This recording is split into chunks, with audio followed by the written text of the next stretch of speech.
When I chose the name One Ocean, I knew I wanted to give back. In her small Gloucester shop, Jamie Matheson is doing just that, donating 5% of the profits from her eco-friendly clothing line to marine cleanup. You drive around underway all day, seeing trash float by was driving me crazy. Coast Guard Petty Officer Zach Thomas saw a problem in need of a solution. So when he and Jamie met at a Gloucester beach cleanup, their interests aligned. It catches everything floating in the water.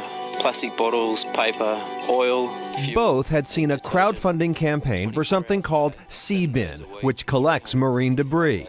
But when production delays prevented them from getting a sea bin, they found this marine trash skimmer and raised nearly $12,000 to buy one. I knew as soon as I saw that I had found what we wanted to do. It was helping the marine debris problem, which would directly help all the animals in the ocean. Jamie comes by her love of the ocean honestly, having formerly worked at the New England Aquarium.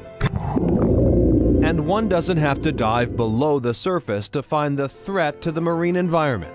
Plastic debris floating throughout the world's oceans and collecting in natural catch basins like harbors and marinas.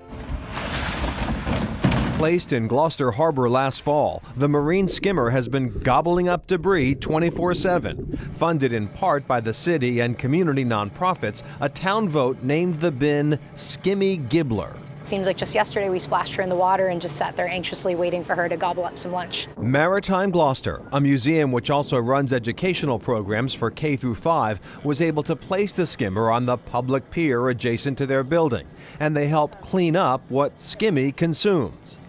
Amanda Madera is Maritime Gloucester's education director. What the surprising thing was the amount of small, tiny pieces of plastic which break up, really. They break up into smaller and smaller bits. When they're smaller, they can be mistaken for food in the food chain. I spend my life on the water. I live on the water. I spend a lot of time on my boat and on my paddleboard and on the ocean in general. And I see it all the time. I see the tiny little plastics and the straws and the plastic bottles and cigarette butts. It turns into smaller pieces of plastic, which fish can consume, we can consume. So it really is a problem directly to us as well. Skimmy is a start. Jamie, Zach, and their various partners that have come together as the Cape Ann Maritime Partnership hope to add many more skimmers throughout the harbor to have a broader effect. And based on what the skimmer has consumed to date, there's plenty of work to do. But for Zach Thomas, just getting to this point has its own rewards. The most satisfying thing I've learned is that if you're ever passionate or care about a problem, you really just have to reach out to other people. Any cause worth fighting for has got other people that are already out there in the field going after it, so it is satisfying to know that we have a really good solution as long as we keep at it.